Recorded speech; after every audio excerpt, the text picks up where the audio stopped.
एक चींटी हाथी को निगल गई।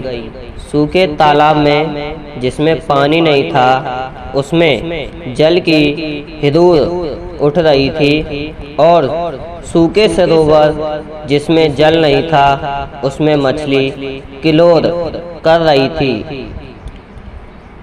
श्रोताओं, स्वागत है हमारे YouTube चैनल भक्ति धर्म पर।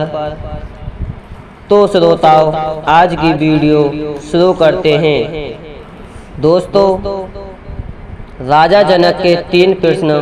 एक बार की बात है कि राजा जनक अपने बिस्तर पर आराम कर रहे थे और उन्होंने एक सपने में देखा कि वे कहीं भटक गए हैं और वे जा पहुँचते हैं एक जंगल में।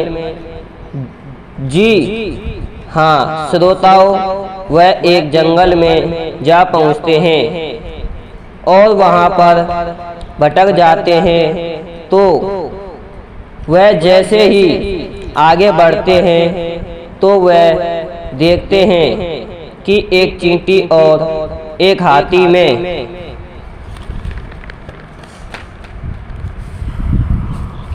लड़ाई हो रही थी। तो श्रोताओं, इस बात को देखकर राजा जनक आश्चर्य में पड़ गए और कहने लगे कि एक चींटी हाथी से लड़ रही है, और तभी वह चींटी उस हाथी को निगलने लगती है और उस हाथी को पूरा निगल जाती है। जी हाँ श्रोताओं, एक चींटी हाथी को निगल जाती है। जैसे ही राजा जनक आगे बढ़ते हैं तो वे देखते हैं कि सूखा तालाब जिसमें पानी नहीं था उसमें पानी की हिलोर उठ रही थी। तो राजा जनक कहने लगे कि यह कैसा एक आश्चर्य का वन है जिसमें तो एक चींटी हाथी को निगल गई। एक सरोवर जिसमें पानी नहीं था हिलोर उठ रही थी।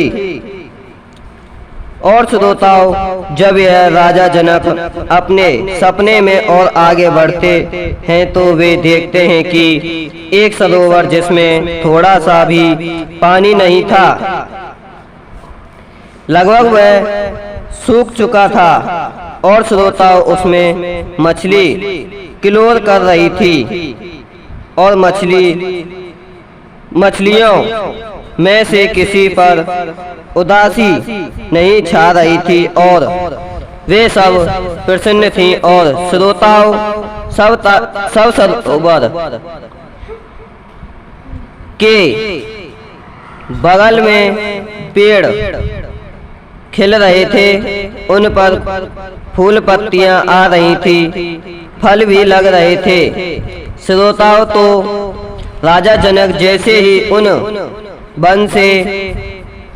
वन में से वापस लौटते हैं तो उनका घोड़ा एक झाड़ी से टकरा जाता है, उनका सपना खुल जाता है। तो श्रोताओं, वह जागकर अपने सपने से वापस आ जाते हैं और खड़े हो जाते हैं। यानी कि पहले वे निद्रा अवस्था में थे और वे निद्रागमन अवस्था में से वह बाहर निकल कर आए। तो उन्होंने सोचा कि मैं जिस चीज को मैं अपने सपने में देख रहा था, क्या वह चीज वास्तव में है? तो श्रोताओं, राजा जनक ने अपने राज्य के सभी विद्वान पंडितों साधुओं को बुलाया और कहा, क्या तुम में से कोई मेरी समस्या को हल कर सकता है? इस बात को सुनकर विद्वान पंडित और साधु बोले कि हाँ बिल्कुल। जी हाँ श्रोताओं, तो क्या होता है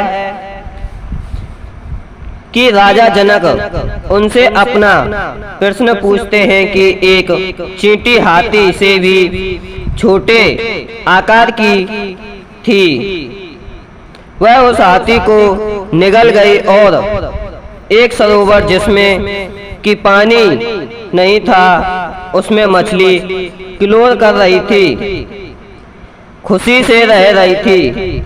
और एक तालाब जिसमें बिल्कुल पानी नहीं था, वह सूख चुका था, उसमें पानी की लहर उठ रही थी। इस बात को सुनकर उनके सभी राजपुरोहित, पंडित और ब्राह्मण सभी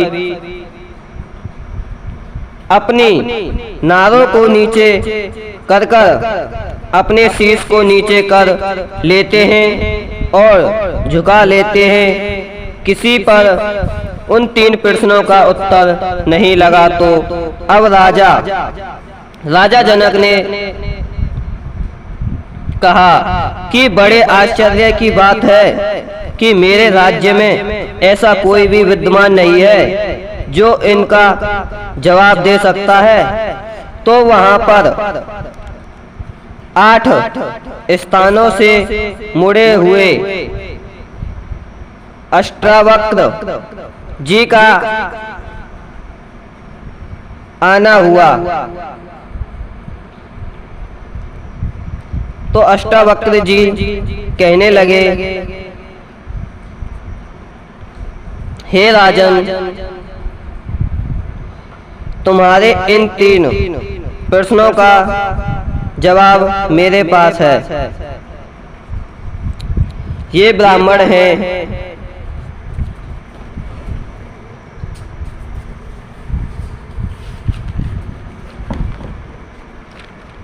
कोई व्यक्ति है जिसने कि आपके जनकपुर को नहीं देखा पर फिर भी जनकपुर जाने की मार्ग बता रहा है। जी हाँ राजा जनक, ऐसा ही होता है। सूखे तालाब में पानी हिलोरे उठे,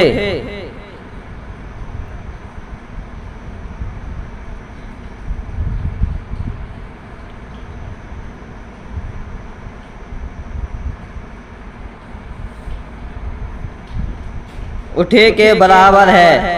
तो अष्टावक्र जी कहते हैं कि राजा जनक, आपका तीसरा प्रश्न है कि एक सूखा सरोवर जिसमें कि रेत थी, उसमें मछली किलोल कर रही थी, अर्थात जिस प्रकार व्यक्ति जीवन में बहुत ही बड़ा ऊंचा होता है लेकिन फिर भी ऊंचा होकर भी गंदे कर्म करता है और वह नीचा